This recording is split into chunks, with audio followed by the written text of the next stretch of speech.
They said she did it. The evidence seemed clear. Even her closest friends turned away. But there was one soul who never stopped believing in her innocence. One voice, small, loyal, and pure, that refused to stay silent. When everyone thought the story was over, her dog revealed the truth that changed everything. This isn't just a story about justice. It's about loyalty, courage, and the bond that defied the impossible. Stay with me, because what this dog did next will leave you speechless. It began as an ordinary Tuesday morning, the kind of morning that whispers routine and calm before the storm. The sky hung low, soft and pale, over the quiet suburb where Emily Carter lived alone with her golden retriever, Max. The world was still, almost too still, as the coffee maker hummed to life, filling the small bungalow with the scent of roasted beans and fragile comfort. Emily moved through her morning as she always did, measured, methodical, unhurried. A woman of quiet discipline and deliberate grace.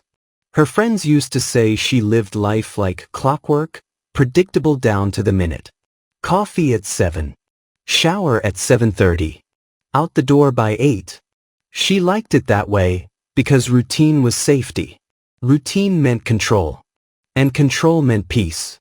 But peace has a way of shattering when you least expect it.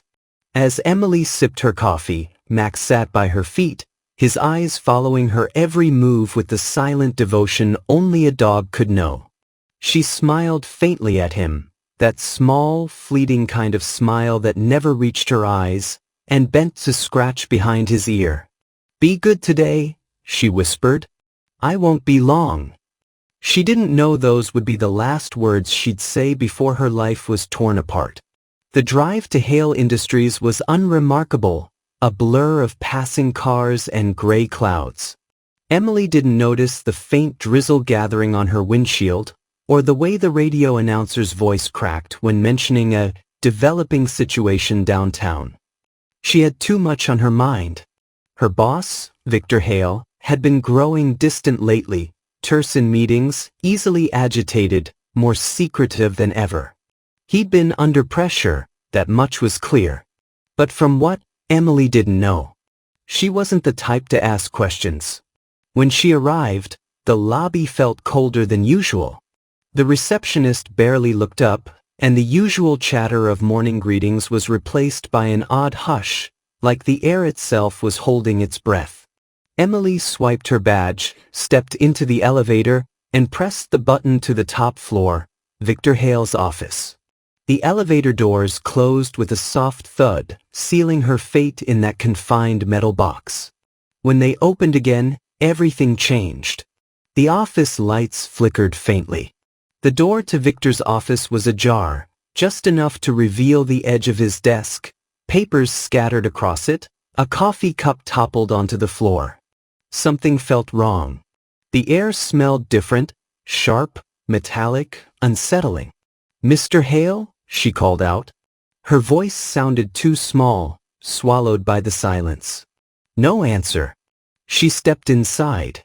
One slow step after another. The carpet felt damp beneath her shoes. And then she saw it, a dark shape slumped behind the desk, motionless. Victor Hale was dead.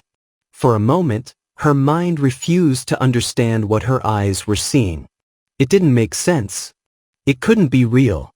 But then the weight of it hit her, heavy, suffocating, as the world tilted around her.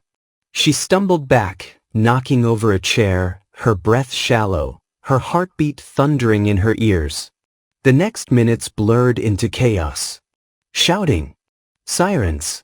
Questions she couldn't answer. Faces she didn't recognize.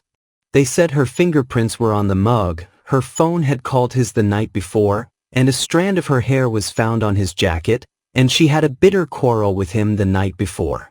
The facts twisted around her like a noose. She tried to explain that she was just his assistant, that she found him like this, but no one seemed to hear. By the time the sun began to set, Emily Carter's name was on every screen. Local CO found dead in office. Assistant in custody for questioning. The cameras flashed like lightning as officers led her out of the building, wrists cuffed, eyes hollow. She didn't cry. She couldn't. Somewhere, deep down, she was still waiting to wake up from the nightmare. But it was no dream. Back home, Max sat by the window, waiting for the sound of her car that would never come. The hours passed. The sky darkened. And yet he didn't move. He watched the door. He listened for her voice. He whined once, softly, as if sensing something no human could. In the city below, people whispered her name with judgment, their minds already made up. Guilty. Cold-blooded. Unforgivable. But there was one who knew better. In the silence of that small bungalow, as rain began to fall against the glass, Max lifted his head, ears twitching, eyes fixed on something unseen. His tail didn't wag. He simply stared, alert, as if he could already feel that his human needed him more than ever. And before long, the dog everyone overlooked would become the only one who could uncover the truth. Because sometimes, loyalty can hear what justice refuses to. And on that quiet, broken night, Emily Carter's fight for innocence had already begun.